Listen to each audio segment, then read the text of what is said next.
Hello friends, આજે આપણે બનાવીશું ચણાના લોટવાળી મૂળાની ભાજીનું શાક, જેને આપણે મૂળાના ખારિયા પણ કહીએ છીએ.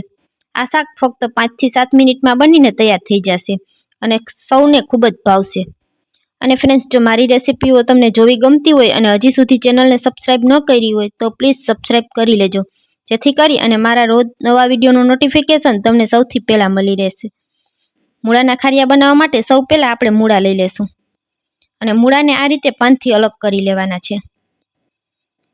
ત્યારબાદ આપણે પાનને સમારી લેશું.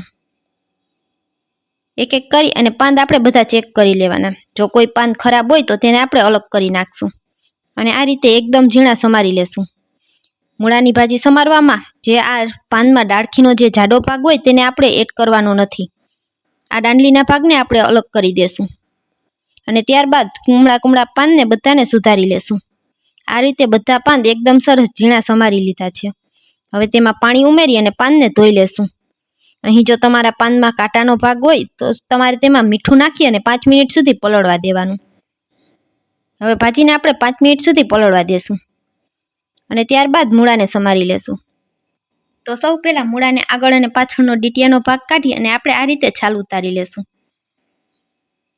હવે ત્યારબાદ આપણે તેના આ રીતે નાના કટકા કરી લેશું. વચ્ચેથી એક આ રીતે ઊભો અને એક આડો કટ લગાવી અને એકદમ ઝીણા એવા મૂળાને સમારી લેશું. આ રીતે એકદમ મૂળા ઝીણા સમારવાથી ઝડપથી ચડી જશે. હવે બધા મૂળાને આ રીતે સમારી લીધા છે. અહીં 4 મૂળા હતા, એમાંથી મેં 2 જ મૂળા લીધેલા છે. આપણે પાનની પ્રમાણમાં જ મૂળા લેવાના છે. હવે આપણે ભાજીને પણ સરસ ધોઈ લીધી છે અને બધું પાણી નીતાળી નાખ્યું છે. ત્યારબાદ અડધા કપ જેટલા ચણાના લોટને આપણે શેકી લેશું. ગેસની ફ્લેમને એકદમ લો રાખી અને ચણાના લોટને શેકી લેવાનો છે. ફક્ત 2 થી 3 મિનિટમાં જ ચણાનો લોટ શેકાઈ ગયો છે. હવે એક પેનમાં આપણે 2 ચમચી જેટલું તેલ ગરમ કરવા રાખી દેશું અને તેલ ગરમ થઈ જાય એટલે તેમાં ચપટી અજમા ઉમેરી દેશું અને તેમાં 5 ચમચી જેટલી રાઈ, 5 ચમચી જેટલી જીરું અને 5 ચમચી જેટલી હિંગ ઉમેરી દેશું. આ શાકમાં તમને રાઈ જીરું પસંદ ન હોય તો તમે સ્કીપ પણ કરી શકો છો. હવે મેં આદુ અને લસણની પેસ્ટ ઉમેરેલી છે અને 1 લીલું મરચું સમારીને ઉમેરેલું છે. બધી વસ્તુને તેલ સાથે સંતળાવા દેશું. બધું એકદમ સરસ સંતળાઈ જાય ત્યારબાદ આપણે સમારીને રાખેલા મૂળા ઉમેરી દેશું અને હવે તેને હલાવી અને મિક્સ કરી લેશું. 2 મિનિટ સુધી મૂળાને તેલ સાથે આ રીતે ખુલ્લા જ ચડવા દેશું. તેલ સાથે મૂળા એકદમ સંતળાઈ જાય ત્યાં સુધી આપણે તેને થવા દેશું અને ત્યારબાદ ઢાંકણ ઢાંકી અને 2 થી 4 મિનિટ સુધી ચડવા દેશું.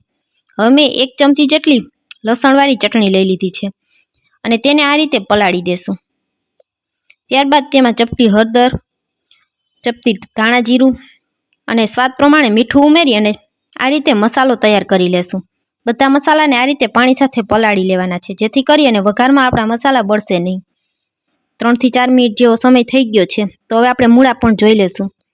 મૂળા એકદમ સરસ ચડી ગયા છે. મૂળાનો આ રીતે એકદમ કલર બદલાઈ ગયો છે અને ચમચાની મદદથી તોડશી તો સહેલાઈથી તૂટી જાય છે. એટલે આપણા મૂળા હવે તૈયાર થઈ ગયા છે.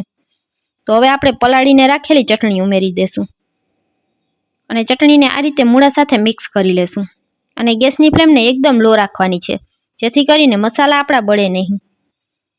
બધા મસાલા એકદમ સરસ મિક્સ થઈ જાય ત્યારબાદ આપણે સમારીને રાખેલા મૂળાના પાન ઉમેરી દેશું અને તેને પણ આ રીતે મિક્સ કરી લેશું. અત્યારે તમને મૂળાના પાન વધારે લાગતા હશે, પણ ફક્ત 2 જ મિનિટમાં મૂળાના પાન ચડીને એકદમ સોફ્ટ થઈ જશે. આ પાનને ચડતા ફક્ત 2 મિનિટ જેવો જ સમય લાગશે. પાન એકદમ સરસ ચડી જાય ત્યાં સુધી આપણે તેને આ રીતે હલાવતા રહેશું. 2 મિનિટમાં તમે જોઈ શકશો કે પાન આપણા બધા એકદમ સરસ ચડી ગયા છે. તો હવે આપણે તેમાં શેકીને રાખેલો ચણાનો લોટ ઉમેરી દેશું અને લોટને પણ ભાજી સાથે મિક્સ કરી લેશું. ગેસની ફ્લેમને હજી આપણે લો જ રાખવાની છે, જેથી કરી અને આપણો લોટ પણ બળે નહીં. બધી વસ્તુ એકસરખી મિક્સ થઈ જાય એ રીતે આપણે હલાવી લેશું. હવે બધું એકસરખું મિક્સ થઈ ગયું છે. આપણા મૂળાના ખારિયા બનીને તૈયાર થઈ ગયા છે. તો હવે આપણે તૈયાર કરેલા ખારિયાને ગરમા ગરમ પ્લેટમાં સર્વ કરી લેશું. ફ્રેન્ડ્સ, મારો વિડીયો પૂરો જોયા પછી જો સારો લાગે તો વિડીયોને એક લાઇક કરજો, વધુમાં વધુ લોકો સાથે શેર કરજો અને મને સપોર્ટ કરવા બદલ મારી ચેનલને સબસ્ક્રાઈબ કરજો. તો તૈયાર છે આપણા ગરમા ગરમ મૂળાના ખારિયા. રેસિપી કેવી લાગી તે કોમેન્ટ કરીને જરૂરથી જણાવજો. ફરી મળીશું આવા જ એક નવા વિડીયો સાથે. ત્યાં સુધી સૌને મારા જય માતાજી.